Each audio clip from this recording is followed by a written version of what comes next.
Welcome friends, philosophy की दुनिया में आप लोगों का बहुत बहुत स्वागत है। यूनानवाद, हम फिर यहाँ हैं। सोफी, प्राकृतिक दार्शनिकों सुकरात, अफलातून और अरस्तु को पढ़ लेने के बाद अब तुम यूरोपीय दर्शन शास्त्र की नींवों से भली भांति परिचित हो। अब यहाँ से आगे हम उन प्रारंभिक परिचयात्मक प्रश्नों को छोड़ देंगे जो तुमने पहले सफ़ेद लिफाफों में प्राप्त किए थे। मैं कल्पना करता हूँ कि संभवतः तुम्हें अपने स्कूल से मिले और बहुत से काम और टेस्ट करने होंगे।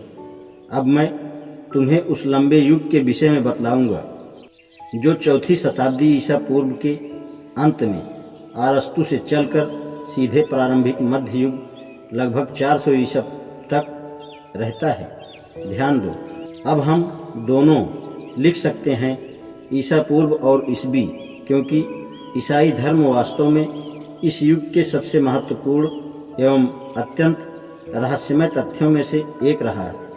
अरस्तु की मृत्यु 322 ईसा पूर्व में उस समय हो गई जब एथेंस की प्रभुत्वशाली भूमिका समाप्त हो चुकी थी।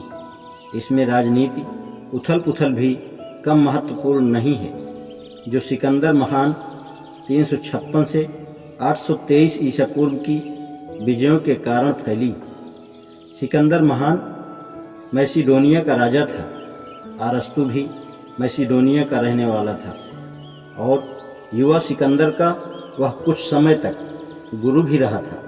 और यह सिकंदर ही था जिसने फारस पर अंतिम और निर्णायक विजय प्राप्त की।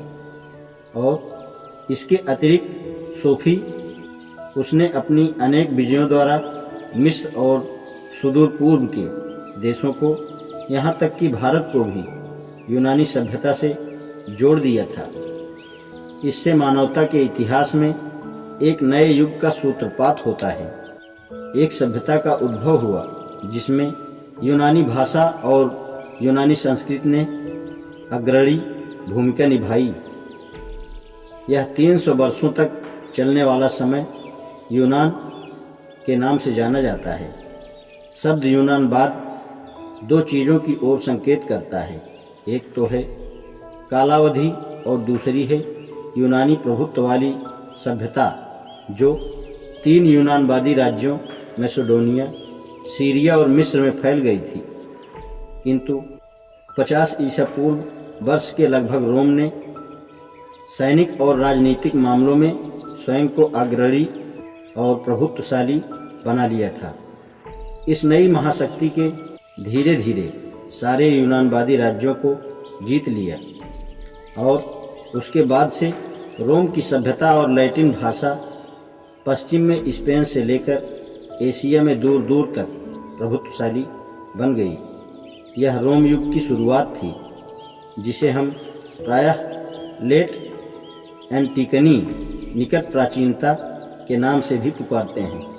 किंतु एक बात याद रखें, यूनानवादी दुनिया पर किसी प्रकार विजय प्राप्त करने से पहले स्वयं रोम यूनानी सभ्यता का एक प्रांत था।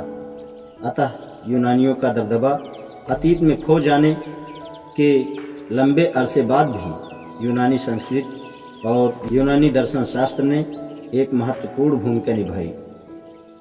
आज इतना ही, शेष कल। धन्यवाद।